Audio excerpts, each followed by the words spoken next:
हमने देखा कि भगवान श्री कृष्ण सेमंतक मणि की खोज में एक अंधेरी गुफा में पहुंचे। वहां उन्होंने देखा कि वो मणि एक बालक के पास है। जैसे ही कृष्ण ने मणि की ओर कदम बढ़ाया, धाय मां की चीख सुनकर महाबली जांबवान क्रोधित होकर वहां पहुंचे। नमस्कार दोस्तों, एक बार फिर आपका स्वागत है पौराणिक पुराण में। जांबवान जो अपनी गुफा और मणि की रक्षा कर रहे थे, उन्होंने श्री कृष्ण को एक साधारण मनुष्य और घुसपैठिया समझा। जांबवान को अपनी शक्ति पर बहुत अभिमान था और वे ये भूल गए कि उनके सामने कौन खड़ा है। उन्होंने क्रोध में भरकर श्री कृष्ण पर आक्रमण कर दिया। भगवान श्री कृष्ण ने भी प्रत्युत्तर दिया और दोनों के बीच भयंकर द्वंद्व युद्ध छिड़ गया।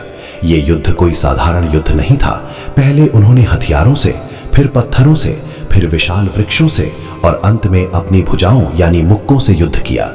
ये युद्ध एक या दो दिन नहीं, बल्कि लगातार 28 दिनों तक बिना रुके, बिना भोजन जल के चलता रहा।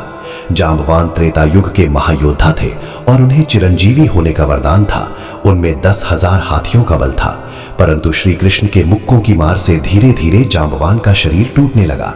उनका पसीना छूट गया और सांस फूलने लगी। 28वें दिन जब जांबवान पूरी तरह थककर हार मानने लगे, तब उन्हें आश्चर्य हुआ।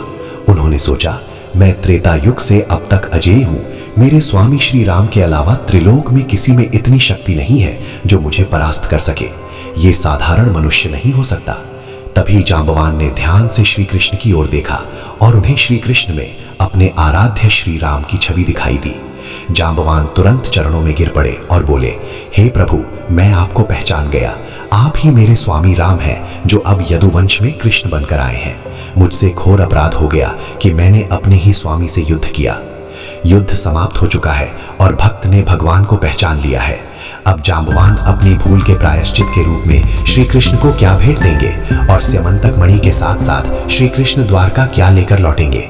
अपनी राय हमें नीचे कमेंट्स में जरूर बताएं।